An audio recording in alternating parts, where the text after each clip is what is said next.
Senhor Deus, nós te louvamos por esta manhã, te agradecemos pela tua graça, pelo teu amor, pelo teu favor, pela tua misericórdia. Nós te agradecemos pela oportunidade que o Senhor nos concede de nós estarmos aqui nessa manhã. Ilumina o nosso coração, a nossa mente, Senhor, no que possamos compreender a tua palavra e aplicá-la na nossa vida, Senhor. É a oração que nós fazemos a ti, em nome de Jesus. Quero ler um texto de Efésios, capítulo 4.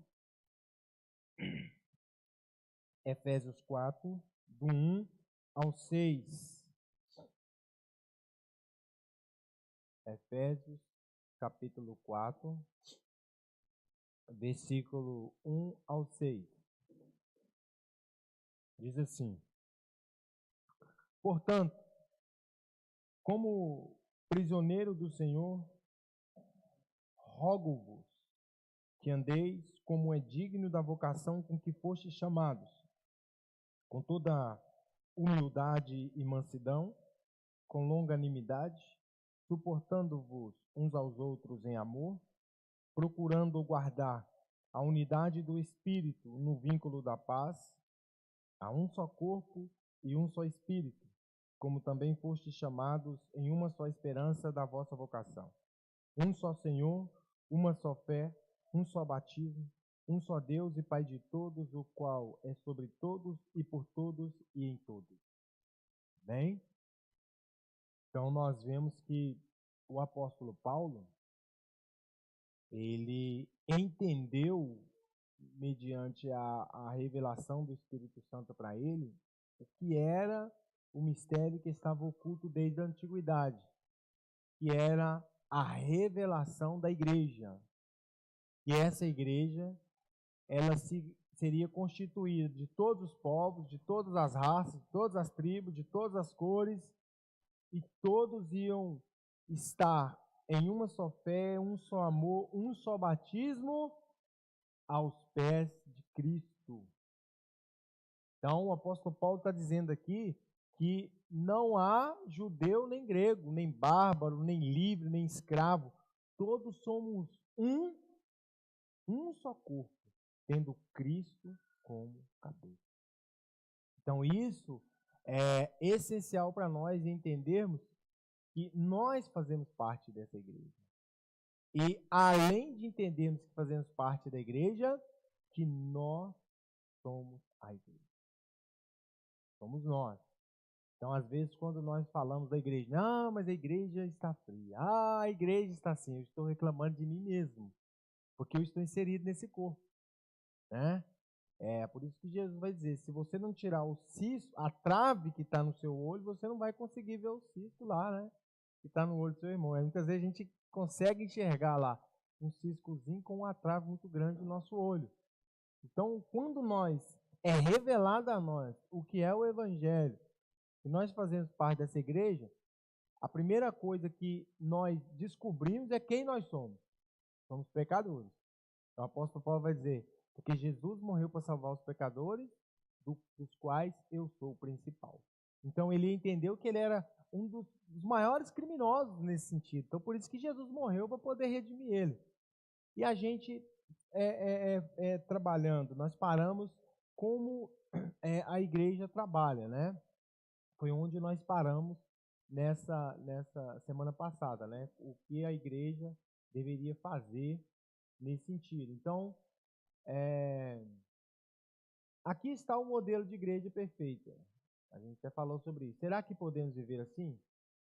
Será que a gente pode ser uma igreja perfeita? E aí a gente tem que entender, em todo o contexto que a gente vive, nós somos cheios, todos nós temos problemas. Todos nós temos dificuldades, divergências na nossa vida. Mas isso não nos impede de, quando nós estivermos juntos, nós sermos perfeitos. Por quê? A igreja ela é perfeita quando ela está unida. Ela é o que o apóstolo Paulo vai dizer, um só corpo, reunidos em uma só esperança, uma só fé. Porque a nossa perfeição ela não vai vir simplesmente de nós, mas de Cristo. Por isso que nós somos perfeitos em Cristo Jesus. É em Jesus que nós somos perfeitos. Fora de Jesus, não existe essa perfeição, nós não conseguimos. Né? É somente em Cristo. Eu creio que sim. Mas, infelizmente, o individualismo tem nos levado a trilhar caminhos diferentes do que o que nos foi proposto pela Sagrada Escritura. Ser cristão é muito mais do que frequentarmos uma igreja, é sermos igreja de fato. Então, a gente tem que entender justamente isso. Nós precisamos ser igreja. O Mark Dever escreveu esse livrinho aqui, o que é uma igreja saudável, né? E aqui tem um texto muito interessante. E eu queria partilhar ele com vocês aqui para a gente entrar aí, dar continuidade aí na nossa apostila.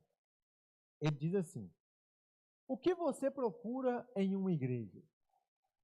E essa pergunta aqui, a gente já poderia, né, dar uma aula aqui só trabalhando em cima dessa pergunta. O que você procura em uma igreja? Porque no final das contas, cada um de nós está atrás de alguma coisa, né? Muitos de nós, muitas vezes até sem perceber, consciente ou inconsciente, nós queremos alguma coisa, né? Então, por isso que, por exemplo, você vê muitas pessoas dizer assim: hoje eu vou na igreja buscar uma bênção. Quer dizer, ele está indo atrás de alguma coisa, né? Então, você vê assim, que a gente já tem na nossa mente que eu vou para a igreja, mas eu vou para quê? Que eu quero receber alguma coisa. Eu nunca vou vir para oferecer, para ser. Eu vou ir para mim receber. E ele diz assim: o que você procura em uma igreja? A pergunta que ele faz. Talvez você não tenha pensado nessa questão recentemente. Separe um momento agora e pergunte a si mesmo: o que é uma igreja ideal? A igreja ideal é um lugar que tem, né? Porque essa é a pergunta. Ó, a igreja perfeita, para mim, ela teria que ser assim. Então, se a gente até falou ali, né? Cada um, olha lá, ó, cada um tem um modelo de igreja na cabeça. Então, cada um de vocês tem um pensamento sobre a igreja. Eu acho que a igreja deveria fazer isso. Eu acho que a igreja deveria fazer isso, né? Se eu fosse um pastor, eu faria isso. Se eu tivesse na liderança, eu faria isso. Se eu fosse o líder do louvor, eu faria sim. Então, quer dizer, cada um de nós temos esse pensamento, né? E aí ele fala: então, a igreja ideal é um lugar que tem música excelente. A música que expressa treinamento e prática. Você não quer baterias e guitarras, quer um coro e violinistas. A música excelente glorifica a Deus, não é o que você pensa. Não, a música ela precisa exaltar a Deus. Ou talvez você queira guitarras e baterias, algo contemporâneo e atualizado. Isso é o que as pessoas ouvem no rádio. Então, você deve alcançá-las onde elas estão. Talvez a música não seja tão importante quanto a pregação. Você quer uma igreja que tenha bons sermões, significativos, mas não severos, né? O sermão tem que ser bonito, lindo, mas assim, ele não pode me exortar, ele não pode me confrontar, né? Então, assim, você veja bem, você não quer o louvor, tem um que quer o louvor tem que ser mais bonito, o louvor tem que ser mais atuante, o outro não. O outro já quer uma pregação, mas uma pregação limitada, uma pregação que atenda à necessidade dele. Sem aquele sermão severo, nada de juízo, né? Nada de confrontação, aquele sermão que massageia o ego, né? Bíblicos, mas não enfadonhos, práticos, ou seja, pragmáticos, mas não legalistas e exigentes. É claro que o caráter do ministro se expressa nos sermões que ele prega. E há muitos tipos de pregadores por aí. O erudito que ama a doutrina e nunca sofre. O homem engraçado que possui inúmeras histórias. O conselheiro familiar que tem experiência. Sim, estou apenas parodiando, porém muitos de nós temos algumas expectativas a respeito de como o pastor deve ser. Não temos? Ou talvez você procure uma igreja em que as pessoas estejam no mesmo lugar por toda a vida, como você. Pode relacionar-se bem com elas, que entendam o que você está procurando, pois buscam a mesma coisa. Não estão mais na faculdade como você. Têm filhos e jovens e estão se aproximando da aposentadoria, como você. Sabem o que significa comprar em lojas mais simples ou em boutiques, como você. são do centro da cidade ou da zona rural, como você. Quer dizer, cada um de nós temos um pensamento de como nós queríamos que a igreja fosse. Cada um de nós, se pudesse, nós abriríamos uma igreja à nossa maneira, para satisfazer a nossa vontade, para satisfazer o nosso desejo. Só que a igreja, como o apóstolo Paulo ele vai dizer bem aqui, é um só Senhor. As nossas diferenças, elas vão ser subjugadas todas aos pés de Cristo. Por isso que aqui, quando nós nos reunimos, não existe servo nem livre, não existe patrão nem empregado, não existe rico e nem pobre, preto nem branco, gordo nem magro. Nós somos um só corpo. E Jesus é o cabeça desse corpo. Ele que vai direcionar, ele que vai ensinar, ele que vai instruir. Por isso que o apóstolo Paulo, ele vai dizer, suportando-vos uns aos outros em amor. As nossas indiferenças, as nossas diferenças, elas são suportadas em amor. Por mais que nós pensamos em muitas coisas diferentes uns dos outros, mas porque o amor de Cristo inundou o nosso coração, verdadeiramente, eu consigo relevar essa diferença. E consigo amar o meu irmão mesmo, nós pensamos diferente.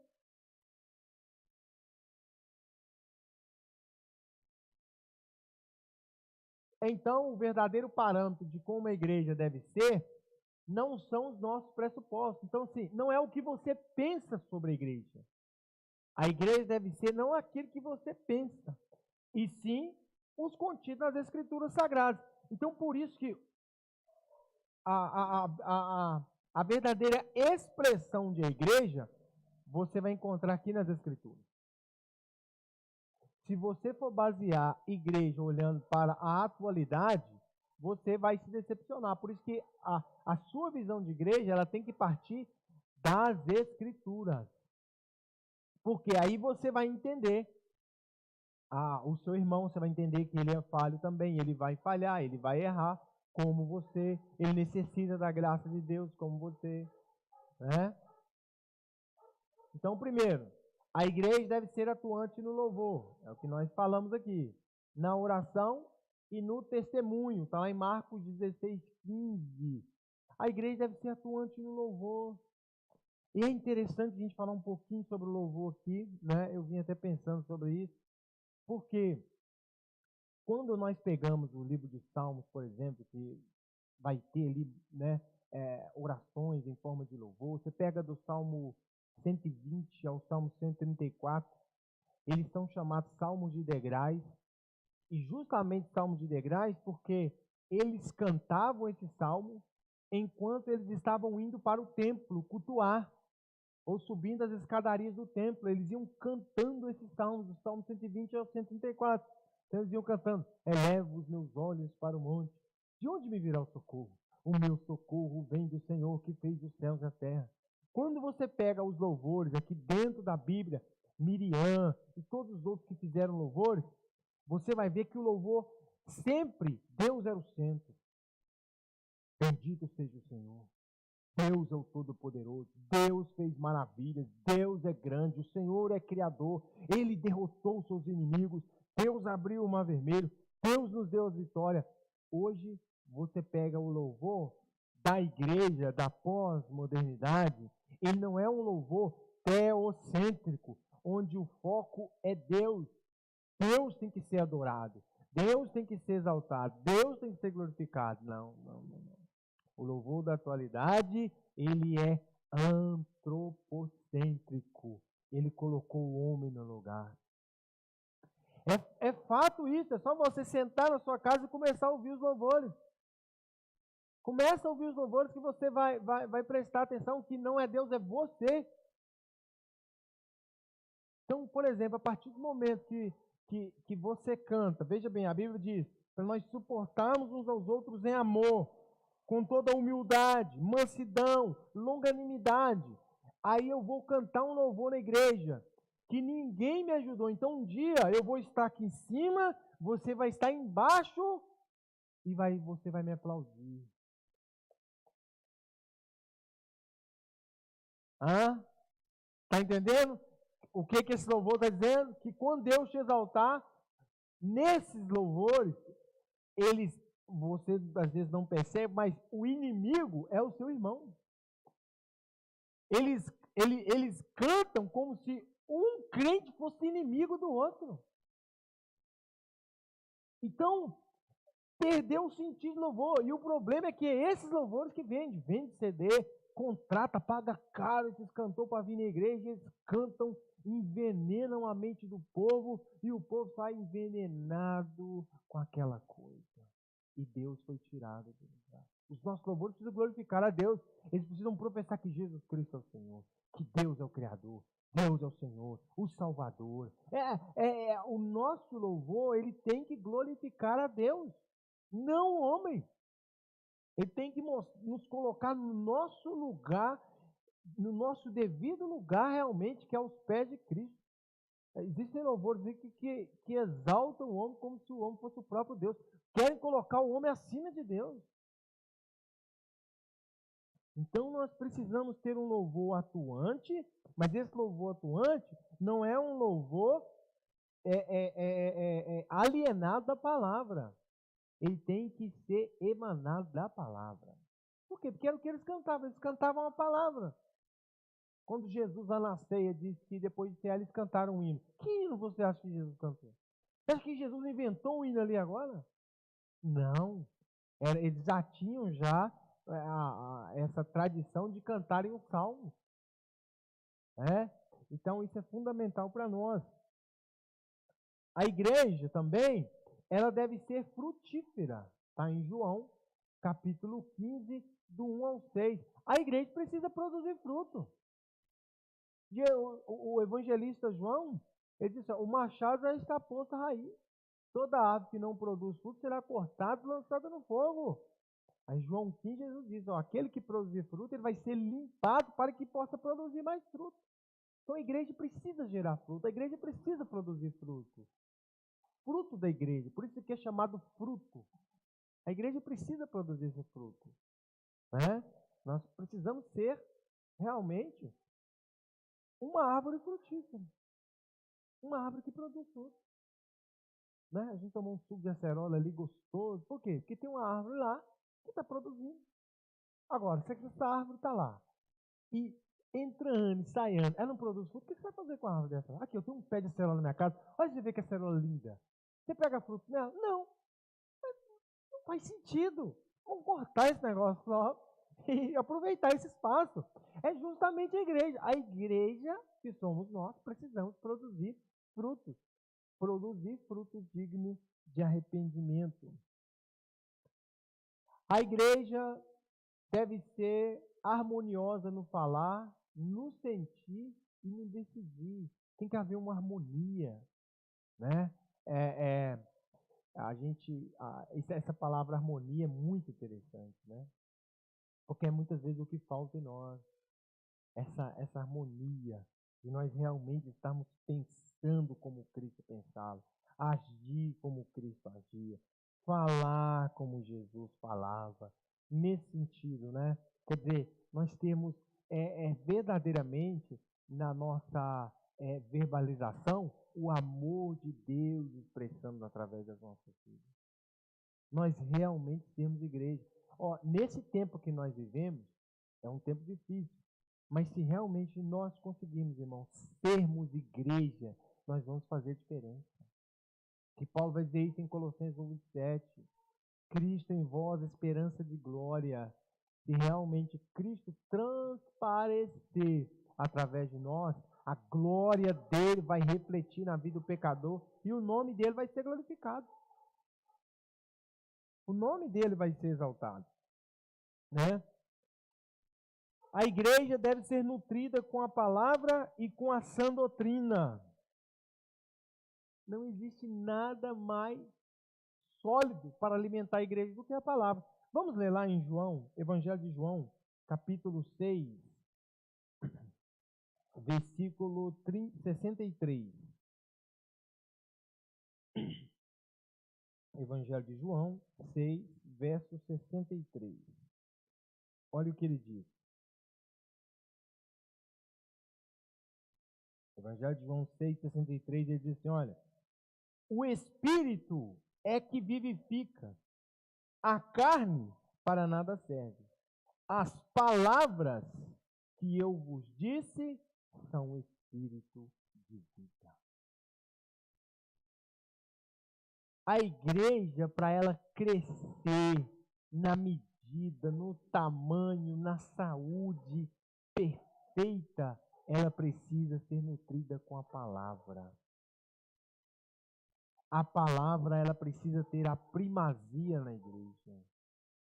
Quando você pega os puritanos, os grandes pregadores do passado, isso é interessante, que eles pregavam entre 1 hora e tinha uns que pregavam até 2 horas. Você pega o Martin Lloyd Jones, ele pregou 14 anos na igreja o livro de Romanos. Aí eu pergunto para vocês, como que você acha que era uma mentalidade de uma igreja que aprendeu todo o livro de Romanos?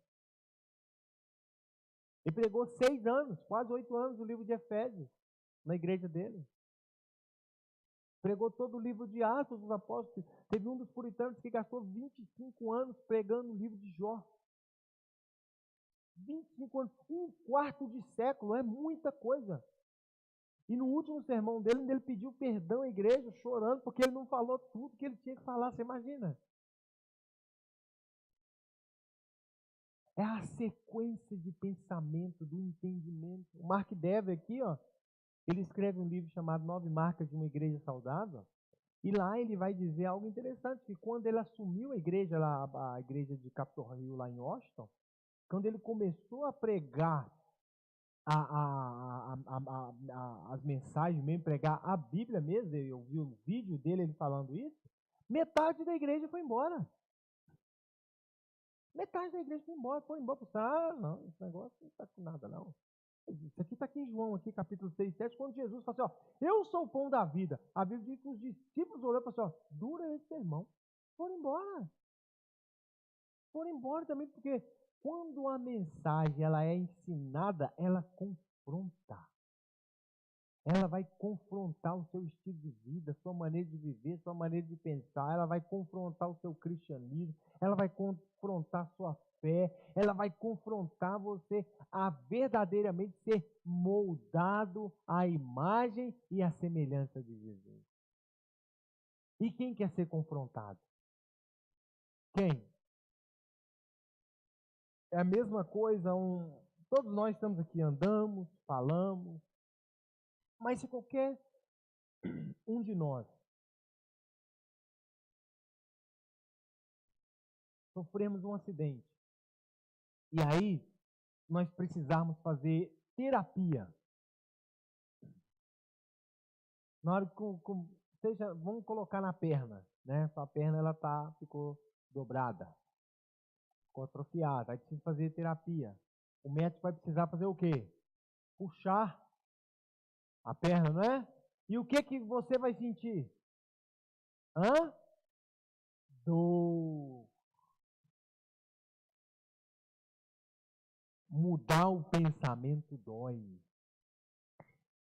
Ser confrontado pela palavra dói, porque anos e anos e anos e anos atrofiado, aquele ensino sem as escrituras nos atrofiou. Essa é a realidade. A igreja da atualidade ela é uma igreja atrofiada, uma igreja defeituosa, porque o ensino dela não parte das escrituras. Então, por isso que quando você vai fazer a terapia, nesse sentido, você confronta, as pessoas sentem dor, elas se sentem ofendidas. Mas acho que você está ofendendo ela. Ah, esse evangelho não dá, não. Esse negócio é esquisito demais. Não. Porque essa é o propósito do evangelho. É ir lá, é Hebreus 4:12. Porque a palavra de Deus, ela é viva e eficaz. É mais cortante do que uma espada de 2 gumes. Ou seja, ela é mais cortante do que uma faca que corta dos 2 lados. Ela penetra ao ponto de dividir alma e espírito. Isso aqui, a palavra, ela vai lá e vai fazer essa separação. Ela vai separar juntas e medulas. Ela vai lá mesmo, ela vai tocar na sua ferida mesmo, ela vai lá no profundo mesmo, vai mostrar para você realmente quem você é.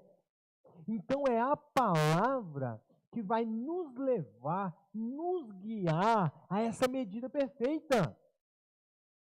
Então a igreja ela não vai crescer, ela não vai amadurecer, ela não vai expressar essa vida de Cristo se ela não for nutrida a partir da palavra.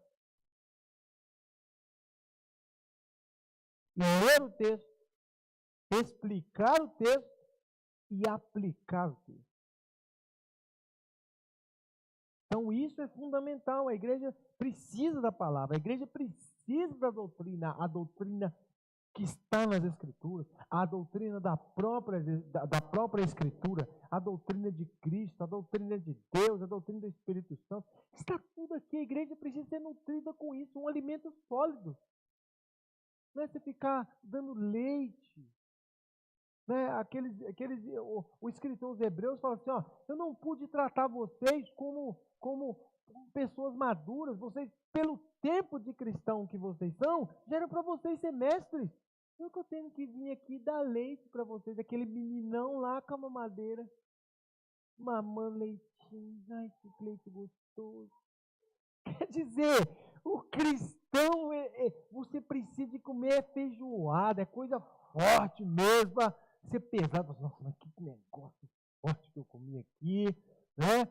Já viu assim, depois de domingo, você come aquela comida, o que você quer fazer? Agora eu vou ter um cochilo, porque o negócio foi forte mesmo, entendeu? Deu sustância. A palavra, quando ela é assim, ela te alimenta realmente, o que você quer? Você vai para um canto para poder justamente fazer isso. O Spurgeon, Charles Spurgeon, ele diz assim, ó, o servo ferido, né, ele vai para um canto, para a mata, lamber as suas feridas. Ele não foi morto, ele só foi ferido. Ele vai para o meio do mato e aí começa a lamber as feridas dele. É justamente isso que o Evangelho faz. Quando nós somos feridos, nós nos escondemos para a gente poder limpar. Onde o Evangelho nos alcançou. Então a igreja, ela deve ser nutrida com a palavra. A igreja também deve ser renovada no entendimento, na fé e na vontade de servir melhor a Deus. O seu entendimento, ele deve ser o quê? Renovado. O apóstolo Paulo vai dizer isso. A nossa mente, ela precisa ser renovada, né? Só que essa renovação, ela só vai vir como? Mediante a palavra. Porque o apóstolo Paulo vai dizer que aquele que está em Cristo é uma nova criatura. Uma nova criatura é uma nova mente que vai ser criada em nós. O apóstolo Paulo realmente vai dizer, nós temos a mente de Cristo. Por quê? Por que ele está dizendo que nós temos a mente de Cristo? Porque Cristo é o cabeça. Cristo é o cabeça, então nós temos essa mente de Cristo através de nós. Por isso que nós vamos agir como Jesus agia. Por isso que você vai amar como Jesus ama. Por quê? Porque ele é o cabeça, é a mente propulsora aqui da vida da igreja que está pensando. Então, tudo que você faz de bem para poder ajudar as pessoas depois que você conheceu o Evangelho é justamente porque Cristo iluminou a sua mente para que você pudesse agir dessa maneira. Se conseguirmos colocar a palavra de Deus em prática, o nome de Deus será glorificado através de nós. E realmente, onde nós estivermos, realmente seremos uma igreja de Cristo. Onde você estiver. O que isso aqui quer dizer? Onde eu estiver. Na escola, no trabalho, na faculdade, em casa, na igreja, na rua. Onde eu estiver, agora eu entendo que eu sou igreja. Que o apóstolo Paulo vai dizer em Colossenses 1:27, Cristo em vós, esperança de glória. É Cristo habitando realmente em você, a esperança da glória dele se manifestar através das nossas vidas. A igreja a caminho da maturidade. Vamos falar um pouquinho aqui sobre a igreja a caminho da maturidade. Vamos lá. A igreja foi instituída por Deus com propósitos definidos. Nada é por acaso na igreja. Testemunhar o seu nome sobre a terra, ser sal da terra, ser luz do mundo, ser um corpo unido que reflita Cristo onde quer que estivermos. Mas como é possível ser uma igreja assim, com tantos meios que existem, com o único propósito de tirar o nosso foco e roubar a centralidade de Cristo do nosso coração? Como é que nós vamos conseguir alcançar essa maturidade, alcançar essa identidade, esse status de cristão maduro, com tantas coisas que tentam roubar o nosso coração? Hebreus é o texto até que eu estava falando para vocês, Hebreus capítulo 5, do 11, Hebreus 5, do 11 ao 14, diz assim: a esse respeito temos muitas coisas que é difícil de explicar, porquanto vos tendes tornado tardios em ouvir. Pois, com efeito, quando devis ser mestres, atendendo ao tempo decorrido, tendes novamente necessitado de que alguém vos ensine de novo quais são os primeiros elementos dos oráculos de Deus. Assim vos tornastes como necessitados de leite e não de alimento sólido. Ora, todo aquele que se alimenta de leite é inexperiente na palavra da justiça, porque é criança. Mas o alimento sólido é para os adultos, para aqueles que pela prática têm suas faculdades exercidas, para discernir não só o bem, mas também o mal. Olha aqui, Hebreus 5, do 11 ao 14. O cristão maduro, ele consegue entender, ele consegue discernir, ele consegue ver, porque ele alcançou a maturidade. Ele alcançou, de uma certa forma, uma independência. E isso é preciso com cada um de nós, gente. Nós precisamos alcançar essa maturidade. Nós precisamos ser cristãos maduros. O apóstolo Paulo vai dizer, quando eu era menino, eu falava como menino, eu pensava como menino, eu agia como menino. Mas quando me tornei homem, eu abandonei as coisas de menino. Chega de meninice. Chega dessas coisas superficiais. Chega, nós precisamos. O cristão maduro, ele tem, olha lá, o cristão maduro tem sua nova vida como membro do corpo de Cristo e não de si mesmo. Presta atenção aqui, você não é membro de você mesmo, você é membro do corpo de Cristo. O nosso problema, e isso é em todas as comunidades, é o individualismo. Nós somos individuais demais. Nós pensamos em nós demais, né? Então, não de si mesmo. E a maturidade nos leva a tomar as decisões corretas concernentes ao reino de Deus. Porque a decisão que você tomar, ela não é para beneficiar você, ela é para o reino de Deus. O reino de Deus. Por isso que Lucas vai dizer que o reino de Deus, ele está dentro de nós. Então, quais são os frutos da maturidade? Quais são os frutos da maturidade do cristão realmente maduro? Primeiro, amor à palavra. Salmo 119, verso 97. Quanto amo a tua lei, nela medito o dia todo. Olha aí. O primeiro fruto da maturidade espiritual é o amor às Escrituras. O amor não só em ler, mas em ouvir a palavra. Esse é o fruto da maturidade, o cristão que ama as Escrituras. Quando nós pegamos os cristãos do nosso tempo agora, aí você pergunta, se você perguntar assim, quem na igreja já leu a Bíblia toda pelo menos uma vez nesse ano? Quase ninguém vai levantar a mão. Mas quem acompanhou a novela é o Sétimo Guardião. Tem cristão que conta tudo. Tudo, ele conta isso, ele sabe tudo, ele narra do primeiro capítulo, eu já até sei o que vai acontecer no final. Antes de acabar, ele já até sabe, por quê? A mente dele está cheia de novela.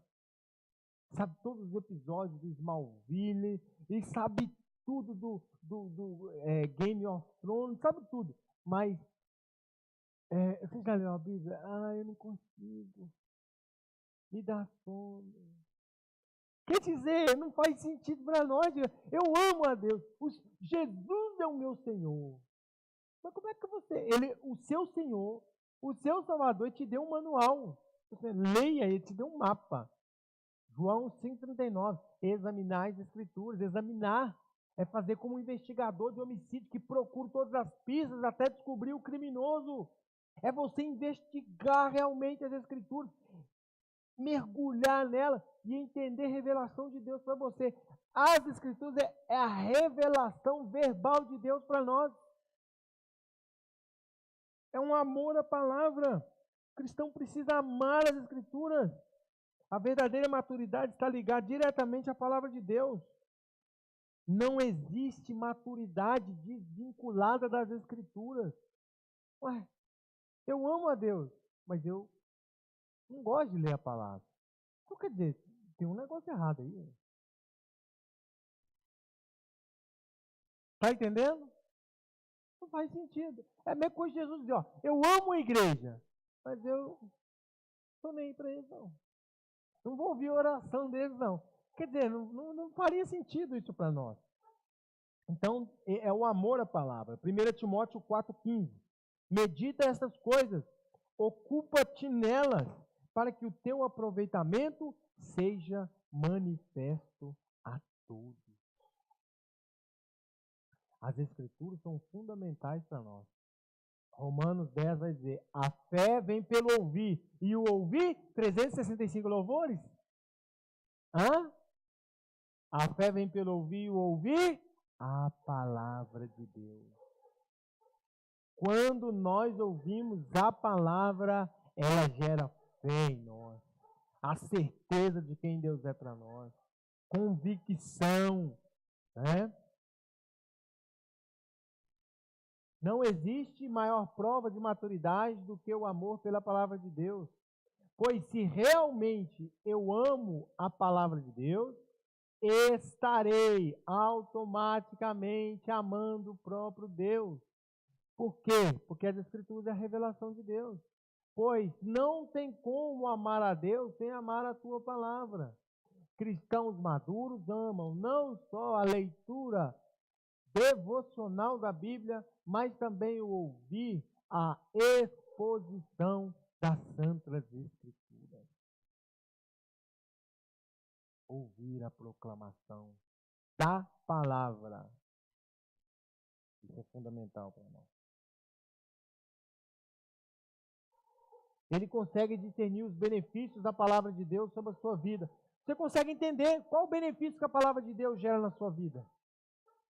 Fé, amor, ela ensina você a ser paciente, ela ensina você a ter temperança, ela vai nos confrontando, ela vai nos moldando, né? Pois não precisa de leite, e sim de alimento sólido. E a palavra de Deus é sólida. Você precisa de algo que dá a você substância. A palavra de Deus é para o cristão maduro, palavra de vida. Olha aí. Para aquele cristão que alcançou a maturidade espiritual, ele entende que a palavra de Deus para ele é palavra de vida. Não é qualquer palavra. Ele entende, por exemplo, que o momento devocional dele é o momento onde Deus vai falar com ele mediante as Escrituras. Quando ele senta para ouvir as Escrituras, ele entende que aquele momento é o momento de Deus falar o coração dele. Ele senta com expectativa, ele já senta, eu tenho certeza que Deus vai falar comigo. Para o cristão maduro, a palavra de Deus é palavra de exortação. É palavra de justiça. A gente vê tanta injustiça nesse mundo. A gente vê tantos atos de injustiça relacionados a nós, relacionados ao nosso próximo. Quando a gente olha para a palavra de Deus, nós encontramos o padrão de justiça correto que deveria ser aplicado a todos nós, em todas as esferas da nossa vida, seja na esfera pública, social, familiar. Nós vemos o padrão de justiça que tem que ser aplicado. E por que o nosso país, nós vemos um país tão injusto como o nosso? Falta das Escrituras.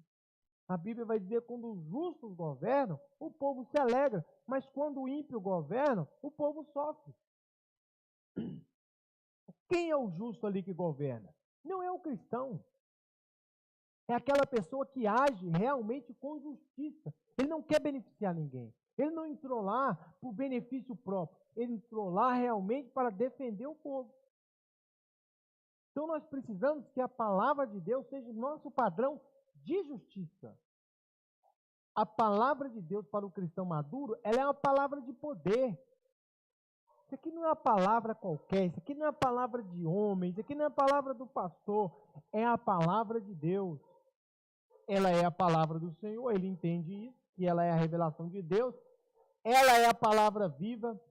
Essa palavra é tão viva, tão atual, que ela nunca vai voltar vazia. Ela sempre vai alcançar o objetivo a qual ela foi proposta. Por isso que a palavra ela tem que ser pregada com ousadia, porque ela vai alcançar o objetivo. Ela vai voltar gerando frutos, a 30, a 60, a 100 por um. Para o cristão maduro, olha lá, ó, o cristão maduro consegue desfrutar dos benefícios da palavra de Deus. Irmão, quantas pessoas estão desesperadas? Estão desesperadas, elas não sabem o que fazer. Eu não sei mais o que fazer da minha vida. Elas estão lá com um manual lá que pode ajudar elas. Você encontra aqui salmos, onde o salmista estava com depressão. Você pega o Salmo 6, por exemplo, e fala: toda noite eu faço nadar a minha cama em lágrimas. Olha, a minha pele está apegada aos ossos. Eu não como, eu não durmo. Isso é um sintoma de alguém que está em depressão. Mas ele vai dizer: é o Senhor que me ajuda. É o Senhor que me consola. O Senhor é a minha força. O Senhor é o meu ajudador. O Senhor é a minha fortaleza. O Senhor é a minha rocha. O Senhor tira os meus pés do lago de lodo. Ele coloca os meus pés sobre uma rocha. Ele firma os meus passos. Ele põe um novo cântico na minha boca. O cristão maduro, ele tira daqui alimento para ele em meio ao caos, em meio à dor, em meio à angústia. Então, para você ver, para o cristão maduro, ele consegue tirar benefício da palavra de Deus. Ele consegue tirar consolação. Ele consegue tirar cura. Cura da alma, dos sentimentos, das emoções. Quantas pessoas estão não só com o corpo, mas com as emoções todas doentes, assim nós podemos dizer. Então elas precisam ser curadas. A palavra de Deus, ela tem esse poder de curar, de ir lá, como diz Hebreus 4:12, ela vai penetrar ali, ó, e vai dividir juntas e medulas, alma e espírito. Ela vai lá onde o psicólogo não vai, o psiquiatra não vai. Ela vai lá e vai trabalhar, vai fazer o objetivo, vai alcançar o objetivo a qual ela foi proposta. ela ilumina a nossa vida. Quantas vezes nós nos encontramos realmente em trevas, né? Precisamos ser iluminados pela palavra. Ela produz fé. A fé vem pelo ouvir a palavra de Deus. Ela produz paz. Isso aqui é interessante falar sobre paz, irmão. No mundo, o que as pessoas querem? Elas querem paz. Não é? O que as famílias querem? Paz. O que a sociedade quer? Paz. O que o seu vizinho quer? Paz. O que você quer? Paz. Então, se todo mundo quer a paz, por que nós não vivemos em paz? É interessante, né? Porque todo mundo quer, mas ninguém consegue viver em paz. O homem só vai conseguir viver em paz com o homem, com o seu semelhante, o dia que ele estiver em paz com Deus. Estava lendo um livro do Max Lucado, muitos anos atrás eu li esse livro, e ele, 6 horas de uma sexta-feira, fez esse livro. E ele conta uma história interessante. Lá nos Estados Unidos, um advogado, bem sucedido, tinha uma família assim, linda. Ele comprou um saco daquele de colocar cadáveres, aquele saco preto, né? Foi para o cemitério ali, entrou dentro daquele saco, colocou um bilhete do lado, deixou um bilhete para a esposa e deu um tiro na cabeça dele. Aí os legistas chegaram, estava ali fazendo a biópsia, né? Tudo ali. Aí pegaram o bilhete, estava escrito assim, ó, endereçado para a esposa dele. Eu fiz isso não porque eu não te amasse, porque eu sempre te amei, mas porque eu precisava de paz. Então, a palavra de Deus, ela tem poder de gerar essa paz, não exterior. O que nós precisamos é ter paz interior, gente. A paz de espírito realmente que só Jesus, ele tem poder, mediante a sua palavra, de produzir em nós. A palavra regenera, ela traz regeneração, né? Ela salva, ela vivifica. A palavra de Deus tem esse poder de trazer vida, que Jesus disse em João 6,33. A palavra que eu vos tenho falado são palavras de espírito e vida. Ela gera vida, meu irmão. Você pega Ezequiel lá, capítulo 37, Ezequiel profetizando o vale de ossos secos, mediante a palavra, aqueles ossos começaram o quê? A viver, né? Novamente, começaram a ter vida novamente. Que o Espírito Santo encha o nosso coração de amor verdadeiro por Deus e que nos leve realmente a amar a sua palavra. Essa é a primeira característica do cristão maduro. É um cristão que ama a palavra de Deus. Ele tem um amor não só de ouvir, mas de ler a palavra de Deus. Outra característica do cristão maduro: sensibilidade espiritual. Isso aqui é interessante, irmãos, falar sobre sensibilidade. Eu gosto muito dessa palavra. Ser sensível à necessidade do meu próximo. Porque às vezes as pessoas estão sofrendo do nosso lado e nós não percebemos. Às vezes as pessoas estão gemendo do nosso lado, estão gritando do nosso lado e nós não conseguimos ouvir. Falta o quê? Sensibilidade. Realmente, nós sermos sensíveis à necessidade do nosso próximo. Então, lá no Evangelho de Mateus vai dizer, no comecinho lá, né?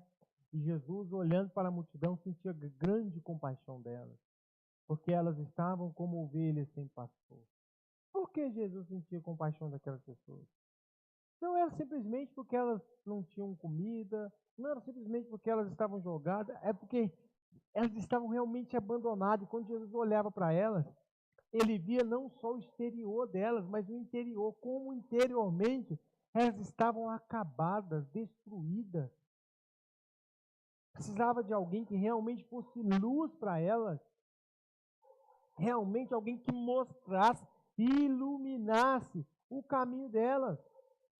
só pode ser sensível à voz de Deus e à necessidade de seus irmãos, cristãos que chegaram ao estágio da maturidade espiritual. Você acha que criança vai entender o que é certo e errado? Você acha que criança vai entender o que é sensibilidade? Você acha que criança vai entender realmente o que é ajudar o próximo? Então, assim, nós precisamos amadurecer.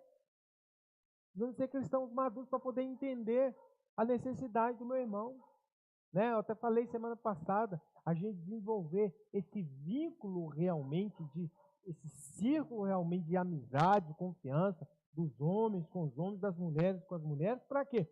Para que elas possam, quando uma estiver realmente necessitada, chegar, conversar, sem ela ter receio de que aquela conversa vai ser jogada no ventilador, de que todo mundo vai saber. Não, mas ela foi porque realmente ela confia, ela entende que ela precisa de ajuda, que aquela irmã pode ajudar ela. Então nós precisamos ser cristãos maduros, né?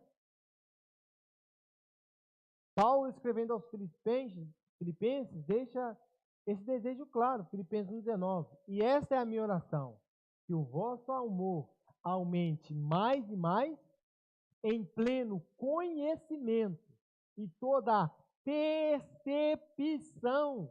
Irmão, o que é percepção aqui? Você ser perceptivo? É você ter sensibilidade.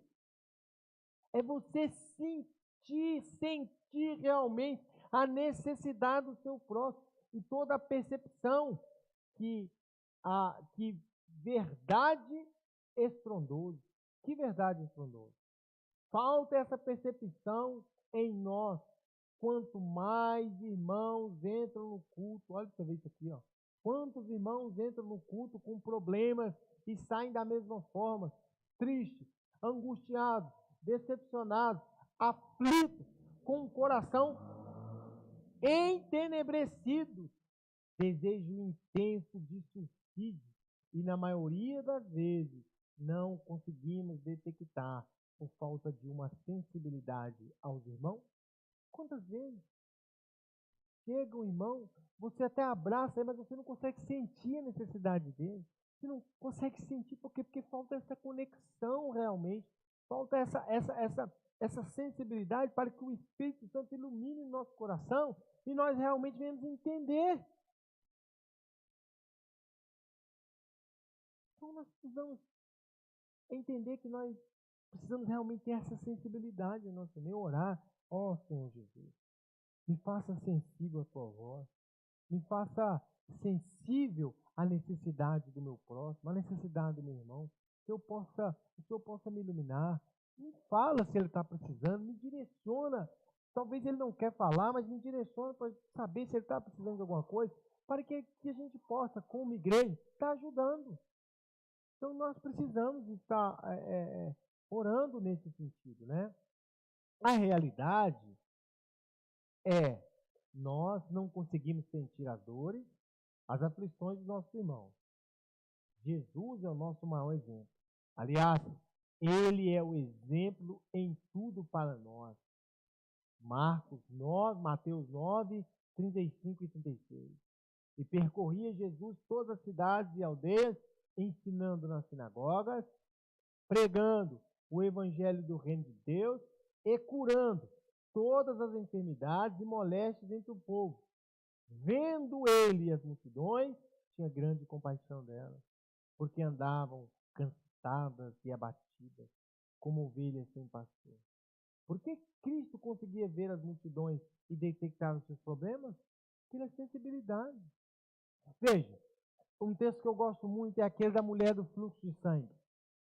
Aquela mulher da Bíblia, irmãos, que ela gastou 12 anos da sua vida, gastou todo o seu dinheiro, todo o seu recurso para tentar ser curada daquele mal que ela tinha, aquele problema que ela tinha.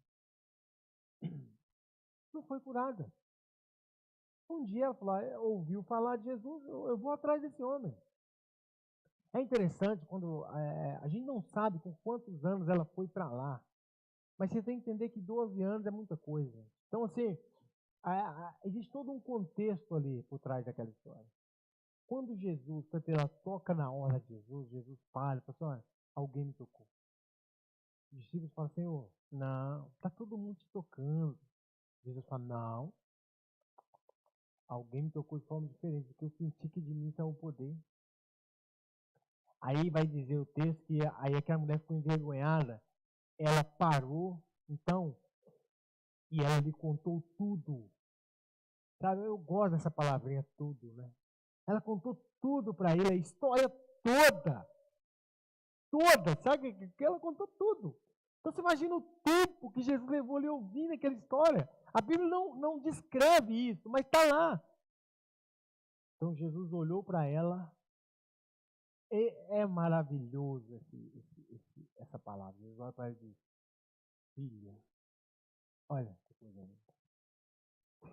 Sabe o que é? Como se Jesus fosse um psicólogo, porque ele entendeu tudo que ela contou, Jesus assumindo a paternidade sobre a vida dela. Filha, olha, já mostrando cuidado, sabe? A atenção, o amor. É assim, muitas vezes, que a gente precisa. A gente tem que parar para poder ouvir mesmo, dispensar tempo, sabe? E vai dizer para a filha, a tua fé te salvou, seja curado desse mal. Então, nós vemos que nós precisamos, e Jesus é o exemplo para nós. Jesus é exemplo para nós nesse sentido. Que realmente venhamos ser guiados pelo Espírito Santo e possamos ouvir sua voz, como Filipe, em Atos 8:29. Disse o Espírito a Filipe, chega-te e ajunta-te a esse carro. Ah, falou para Filipe lá ao eunuco, né? Chega-te e ajunta-te a esse carro.